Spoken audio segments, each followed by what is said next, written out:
চালবাজির প্রভাব চালের বাজারে, আর তাই দাম সাধারণ মানুষের নাগালের বাইরে। দীর্ঘদিন এই অবস্থা চলমান থাকায় ক্রেতা বিক্রেতাদের দাবি দাম ক্রয় ক্ষমতার মধ্যে আনতে সরকারকেই নিতে হবে কার্যকর ব্যবস্থা।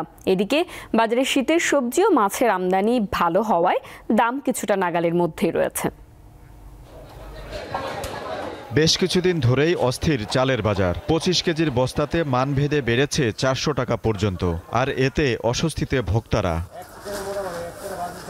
বাজারে সর্বনিম্ন 58 টাকা থেকে শুরু করে 80 ও 90 টাকা পর্যন্ত চাল বিক্রি হচ্ছে। নির্ধারিত আয়ে সংসার চালাতে হিমশিম খাওয়া জনসাধারণ বেশি কষ্টে পড়েছেন চালের দাম বৃদ্ধি পাওয়ায়। ঢাকার অন্য প্রান্তে আরেক দর, মফস্বলে আরেক দর, প্রত্যেক জায়গায় প্রাইস ভেরি করে। এর আগের বার নিয়েছিলাম, এটা হচ্ছে সাহেব বাবু, সেটা ছিল দাম 1750 টাকা নিচ্ছে, এবার হচ্ছে 2150। চাউলের দাম আসলে আগের চেয়ে বেশি। বাজারে একমাত্র সবজিটাই শুধু স্বস্তি আছে। ধানের দাম বেড়ে যাওয়ার অজুহাতে মিলাররা চালের দাম বাড়াচ্ছেন, যা বিক্রেতাদের কাছে গ্রহণযোগ্য নয়।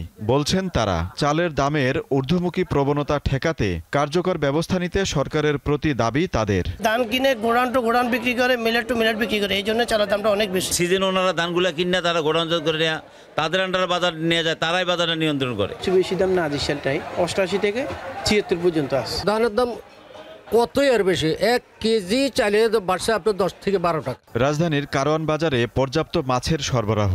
অন্যান্য মাছের তুলনায় ইলিশ ও চিংড়ির দাম একটু বেশি। শোল মাছ কিনলাম 800 টাকা কেজি, আর এই যে ছোট সাইজের চিংড়ি মাছ কিনলাম 750। 1 কেজির নিচে যেগুলা ওটা গেলে কেজি হলো 2200, আর এই ছোট যেটা 700 750 গ্রাম, এটার কেজি হলো 1600। সয়াবিন তেলের দাম স্থিতিশীল রয়েছে। এছাড়া স্বস্তি রয়েছে সবজি নিয়েও। তো স্বস্তি সব দিক থেকে মনে হইতেছে আমার আর কি, এই আর কি, যেহেতু পুরো সিজনে সিম, মূলা, ফুলকপি, পাতাকপি এগুলো লাভ হলো 20 থেকে শুরু করে হলো 40 টাকার ভিতরে। যেটা বডি রেট তেলের ওই দামটাই নিচ্ছে, এমনকি ওই দামে কেনার পর আমাদের আবার লেবার বিল পে করতে হয়। এছাড়া আগের দামেই বিক্রি হচ্ছে গরু ও খাসির মাংস।